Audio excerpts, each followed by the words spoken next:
Friends, தனியா சட்னி செய்யலாம். கடாயில் நல்லெண்ணெய் ஊற்றிக்கோங்க, தனியா ஆட் பண்ணிக்கோங்க.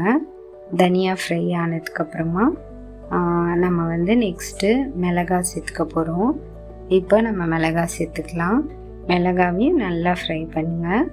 எல்லாமே நம்ம சிம்மில் வச்சு தான் பண்ணுறோம். ஸோ மிளகாய் ஃப்ரை ஆனதுக்கப்புறம் இப்போ நம்ம கருவேப்பிலை ஆட் பண்ணிக்கலாம். கருவேப்பிலையும் நல்லா நீங்கள் ஃப்ரை பண்ணுங்கள். அது வதங்கினதுக்கப்புறமா நம்ம நெக்ஸ்ட்டு பூண்டு ஆட் பண்ணிக்க போகிறோம். பூண்டு கட் பண்ணி நீங்கள் ஒரு 4-5 பல் பூண்டு எடுத்து கட் பண்ணி நீங்கள் அதையும் நல்லா ஃப்ரை பண்ணி விடுங்க. அது ஃப்ரை ஆனதுக்கப்புறமா நெக்ஸ்ட்டு நம்ம தேங்காய் சேர்த்துக்கலாம். தேங்காவையும் நீங்கள் நல்லா அதில் வதக்கி விடுங்க.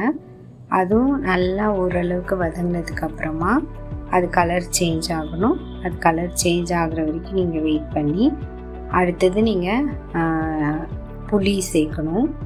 ஸோ இப்போ நம்ம தேங்காய் வதங்கிடுச்சான்னு செக் பண்ணிவிட்டு நம்ம இப்போ புளி ஆட் பண்ணிக்கலாம். நம்ம தனியா எவ்வளோ எடுக்கிறோமோ அந்தளவுக்கு நீங்கள் பார்த்துட்டு புளியை செக் பண்ணி ஆட் பண்ணிக்கோங்க.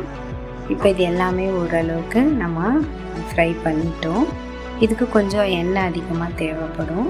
இப்போ பாருங்கள், இந்தளவுக்கு எல்லாமே வதங்கிடுச்சு. நம்ம இப்போ அம்மியில் அரைச்சிக்கலாம். அம்மியில் எடுத்து வைக்கும்போது நீங்கள் சால்ட்டு இல்லைனா கல் உப்பு ஆட் பண்ணிக்கலாம். ஸோ இப்போ ஆட் பண்ணிக்கோங்க.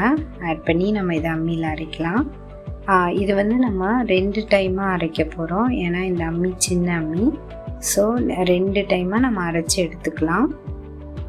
மிக்சியில் அரைக்கிறத விட இப்போ அம்மியில் நம்ம அரைக்கிறது உண்மையாலுமே ரொம்ப ரொம்ப டேஸ்ட்டாக இருக்கும். இந்த சட்னி உண்மையாகவே நம்மளோட ஹெல்த்துக்கு ரொம்ப நல்லது. ஏன்னா தனியா பூண்டெல்லாம் நம்ம சேர்த்துருக்கோம். இப்போ பாருங்கள், நம்ம இதை எடுக்கிறோம். இப்போ இதை எடுத்துட்டு நம்ம நெக்ஸ்ட்டு இது நம்ம சாப்பாட்டுக்கு, தோசைக்கு, இட்லிக்கு எல்லாத்துக்குமே ரொம்ப நல்லாயிருக்கும். நீங்கள் இதை ஒரு முறை ட்ரை பண்ணி பாருங்கள்.